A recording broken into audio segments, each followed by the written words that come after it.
મિત્રો, ભારત માતા કી જય, વંદે માતરમ, જય વિશ્વકર્મા. હું મુકેશ વિશ્વકર્મા પંચાલ આપની વચ્ચે આપણી ચેનલ આપણું કંઈક નવું કરીએમાં આપની સમક્ષ ફરીથી મુદ્દા લઈને હાજર થયો છું.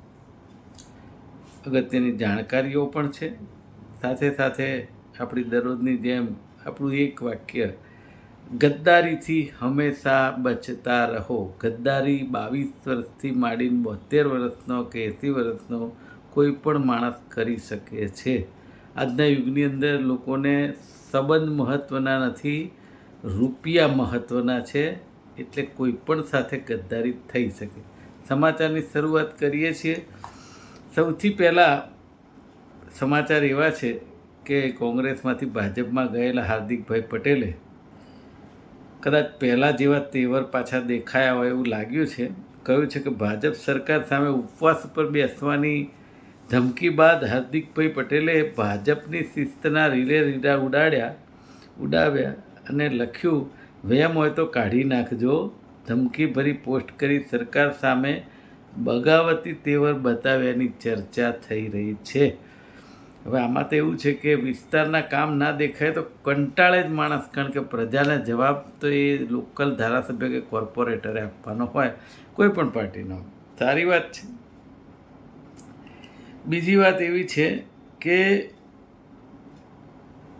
પ્રધાનમંત્રી શ્રી ભાવનગરમાં આવશે એવી જાહેરાત હતી આજે, અને એમાં એવું લખ્યું હતું કે દેશને 1 લાખ કરોડથી વધુના વિકાસ કાર્યોની ભેટ આપશે. વડાપ્રધાન 22 પ્રોજેક્ટનો શિલાન્યાસ અને 9 પ્રોજેક્ટનું લોકાર્પણ ઉદ્ઘાટન કરશે અને ભાવનગર પોલીસ છાવણીમાં ફેરવાશે.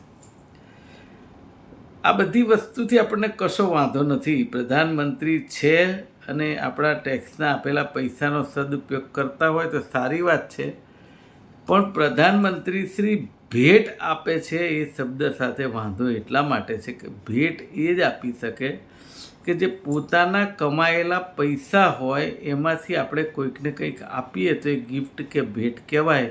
આ તો પ્રજાના જ પૈસા છે ને પ્રજાને જ્યારે આપવાના હોય તો એ માત્ર ને માત્ર એ સુચારુ વહીવટના ભાગરૂપે એ આપી શકાય. સારી વાત છે. ગોરાણી ફાર્મમાં કોર્પોરેટરના પતિ સહિત 12 લોકો દારૂ પીતા ઝડપાયા. બગોદરા દુર્ગા ધામ સંચાલિત ગોરાણી ફાર્મ. મને એમ થાય છે, હવે આ દારૂની વાત કરીએ ને તો ઘણીવાર હસવાનું આવે કે હવે આ તો રોજની વસ્તુ થઈ ગઈ છે, સરકાર કશું કરવાની નથી ને આપણે કશું હવે કહેવાનું બંધ થઈ ગયું છે કેટલાય લોકો તો. એટલે દારૂબંધી માત્ર પોકળ દાવો છે. 40 કરોડના ભ્રષ્ટાચારથી બનેલા હાટકેશ્વર બ્રિજ તોડવાનો ખર્ચ અજય ઇન્ફ્રા પાસેથી લેવાશે એવું મ્યુનિસિપલ કમિશનર કહે છે. ભેંસ ભાગોળે ને છાસ છાગોળે, ક્યારે લેશે ને ક્યારે તોડશે.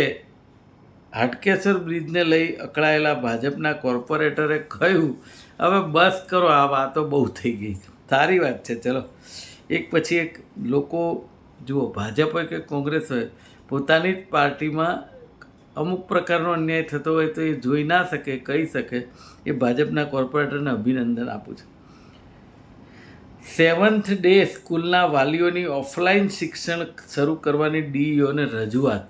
મને એમ થાય છે 1 મહિનાથી શિક્ષણ બંધ છે. એ જે છોકરાઓ ભણી રહ્યા છે એના ભવિષ્યની ચિંતા ડીઈઓને કે સ્કૂલના સંચાલકોને કે વાલીઓને કેમ નથી? થોડા ઘણા પ્રશ્નો જે કોઈ હોય સોલ્વ કરી એકવાર ભણતર ચાલુ થઈ જવું જોઈએ. એ જે દીકરા દીકરીઓનો એ અગત્યનો સવાલ છે. અત્યારની ઘટનાને 1 મહિનો પૂરો થયો પરંતુ હજુ ક્લાસરૂમ શિક્ષણ શરૂ ન થતાં વાલીઓ ચિંતામાં છે. ખૂબ સાચી વાત છે. જનરલ બોર્ડમાં વિરોધ પક્ષનો ચોંકાવનારો આક્ષેપ છે કે વર્લ્ડ બેન્કે ડી-બાર કરેલી એસએફસી કંપનીને મ્યુનિસિપાલિટીએ 600 કરોડનો કોન્ટ્રાક્ટ આપ્યો. બોલો, વિશ્વ બેંકની લોનમાંથી વિશ્વ બેંક દ્વારા બ્લેકલિસ્ટ કરાયેલી કંપનીને અપાયેલા કામ અંગે તપાસ કરવા કમિશનરને રજૂઆત થઈ. હવે આ તો ખરેખર ઘણીવાર તો આપણને એવું થાય કે શેના માટે આવું થતું હશે, તો એનો એકમાત્ર જવાબ છે ભ્રષ્ટાચાર. પૈસા મળે છે એટલે થાય છે એવું નક્કી થાય એમ. શહેરમાં ચોમાસાની મોસમ છે, દરમિયાન અનેક વિસ્તારોમાં રોડ ધોવાઈ ગયા છે. નિકોલ વિસ્તારની અંદર વડાપ્રધાન નરેન્દ્રભાઈ મોદી, આપણા લોકલાડીલા પ્રધાનમંત્રી આવવાના હતા. નંદનવન થઈ ગયું હતું, પણ આ જે પરિસ્થિતિ છે હાટકેશ્વર પાસેની, તમે જુઓ કે બતાવ્યું છે. આ કરવું હોય ને તો એટલી થોડીક સમયમાં થઈ શકે છે, પણ મને એમ લાગે છે કે શાસનને આ કેમ આંખ ઉઘડતી નથી. આખો જબરજસ્ત ખાડો છે, અને જો કોઈ પડ્યા હોય ને તો પાણી ના માગે એ પરિસ્થિતિનું નિર્માણ છે. અને કેટલાય સમયથી પાલડી વિસ્તારમાં ડ્રેનેજના ઢાંકણાઓ વાહન ચાલકો માટે જોખમી થયા છે. મને એમ થાય છે કે ટેક્સ જે લોકો આપે છે એને તમારે મરતા છોડી દેવા છે. આ રીતનો વહીવટ હોય કઈ શકે? ખેલૈયાઓ માટે બે સમાચાર છે. એક તો નવરાત્રિના 4-5 દિવસ વરસાદ પડવાની સંભાવના છે. નવરાત્રિ મહોત્સવમાં મારી મા અંબેની નવરાત્રિ શરૂ થઈ રહી છે પરમ દિવસથી, એટલે કે સોમવારથી.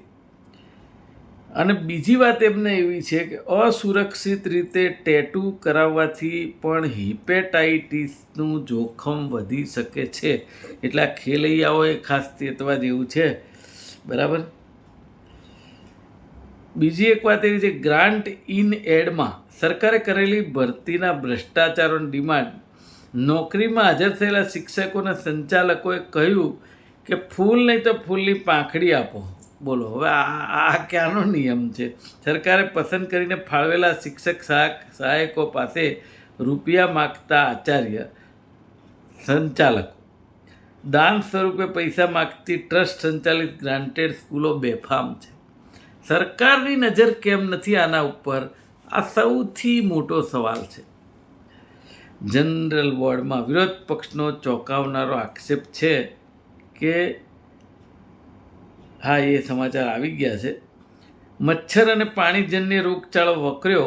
અમદાવાદમાં 3 મહિનામાં ડેન્ગ્યુના 596 અને ટાઇફોઇડના 1560 કેસ છે. હું માનું છું કે દવાનો છંટકાવ કરવો જરૂરી છે. નામના ફુવારા ટેમ્પામાં દોડતા હોય છે અને એમાંય ભ્રષ્ટાચાર થતો હોય છે. એના ઉપર ધ્યાન આપવાની જરૂર છે.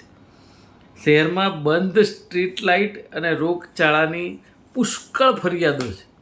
મને એમ થાય કે સાલા 24 કલાક 365 દિવસના જે કર્મચારીઓ હોય એ શું કરતા હશે? કોર્પોરેટરો નજર નહીં રાખતા હોય, ધારાસભ્ય નહીં રાખતા હોય, એ કોઈ પણ પક્ષના હોય. વર્લ્ડ બેંક લોનમાંથી વર્લ્ડ બેંક દ્વારા ડીબાર કરવામાં આવેલ કંપનીને કામ સોંપ્યું. શહેજાદ ખાન પઠાણ વિરોધ પક્ષના નેતા છે, કોંગ્રેસના, એમણે અવાજ ઉઠાવ્યો છે. રજૂઆતો કરવા છતાં કોઈ ઉકેલ આવ્યો નથી. પાટડીની બેંકમાંથી પાક ધિરાણની સબસિડી નહીં મળતા ખેડૂતોનો હોબાળો. અંદાજે 1000થી વધુ ખેડૂતોના ખાતામાં છેલ્લા 3 વર્ષથી રકમ જમા ન થતાં હાલત કફોડી. વિચાર તો કરો, 1000 ખેડૂતોને 3 વર્ષથી. શરમાવાની જરૂર છે સરકારને. નરાળી તળાવના જીપીએસ તારીખ સાથે કામ નથી થયાના પુરાવા સાથે રજૂઆત કરી છે. જિલ્લા પંચાયતના સદસ્યએ સુરેન્દ્ર જિલ્લામાં સુજલામ સુફલામના કામોમાં થયેલ ગેરરીતિ છુપાવવાનો સિંચાઈ વિભાગનો પ્રયાસ છે. પહેલાં 385 કામો મંજૂર થયાનો જવાબ કૌભાંડ ખુલ્યા બાદ આરટીઆઈમાં માત્ર 25 કામો થયાનો જવાબ. મને એમ થાય છે કે સાલું ખાવાની કોઈ હદ હોય, ભ્રષ્ટાચારની હદ હોય, જુઠ્ઠું બોલવાની હદ હોય. સાલું ક્યાં સુધી આ ચલાવી લેવાનું? અને હવે તો દિવસે દિવસે એક કેસ વધતો જાય છે. તો માન્ય મુખ્યમંત્રીશ્રીને એ વિભાગના બીજા મંત્રીઓ શું ધ્યાન નહીં આપતા હોય? આપણને સૌને અંદરથી સવાલ થાય. ખબર નહીં કેમ કે પછી નક્કી થઈ ગયું છે કે હવે સરકાર જવાની છે, આપણે શું કરવું છે? એક ખુશીના સમાચાર એવા છે. ગાંધીનગરમાં આજે સમસ્ત ઠાકોર સમાજની બેઠકમાં સમૂહ લગ્ન અંગે ચર્ચા થઈ. ઠાકોર સમાજની પહેલ, દારૂ પીતા કે વેચતા પકડાશે તો દંડ અને સમાજમાંથી બહાર કરાશે. વાહ, ખૂબ સારી વાત છે અને સમાજને બચાવવાની વાત છે, તે માટે ખૂબ ખૂબ અભિનંદન.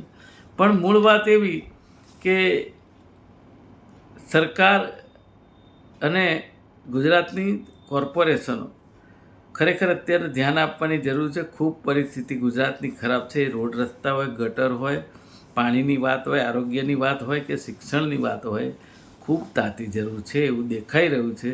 આમાં કોઈ અતિશયોક્તિ નથી, પણ આના ઉપર ધ્યાન આપવાની જરૂર છે. નહીંતર આવનારા સમયમાં ખરેખર સરકાર સામે ખૂબ મોટો એક વર્ગ ઊભો થશે. જે રીતે સફાઈ કામદારોને આપણે જોયા, જે રીતે ખેડૂતોને આપણે જોઈએ છીએ, અને એ જ રીતે પ્રજાજનો કદાચ આક્રોશમાં ન આવે એટલા માટે ધ્યાન આપવાની તાતી જરૂર છે. અને ખાસ કરીને આપણા લોકલાડીલા પ્રધાનમંત્રીના મિત્ર એવા ટ્રમ્પ સાહેબને કાબૂમાં કરવાની જરૂર છે. જે આજે નિર્ણય આવ્યો HB1 વિઝાનો, ખરેખર એના માટે IT ક્ષેત્રમાં જે ગયા છે, અહીંયા છે, ભારતીયોને કેટલી મોટી તકલીફ છે, કેટલી મોટી ચિંતા છે, કેટલી મોટી દહેશત છે, એ કદાચ વિચારી ના શકાય. પણ હું માનું છું વિદેશ નીતિ ઉપર સાવચેતીથી પગલાં દરેક જગ્યાએ લેવા પડે એવું મારું સ્પષ્ટ કહેવું છે. નહીંતર ભોગવવાનું છેલ્લે વિશ્વમાં રહેતા દરેક ભારતીય અને ગુજરાતીને આવે છે. બાકી કોઈનું કશું બગડતું નથી.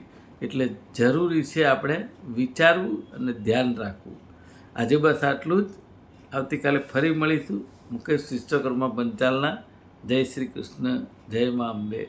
ફરીથી નવરાત્રિ મહોત્સવ એક દિવસ પછી શરૂ થઈ રહ્યો છે સોમવારે. તો માતાજીની નવલી નવરાત્રિ, મા અંબેની નવલી નવરાત્રિની આપ સૌને ખૂબ ખૂબ શુભકામનાઓ સાથે જય હિન્દ, ગુડ નાઇટ.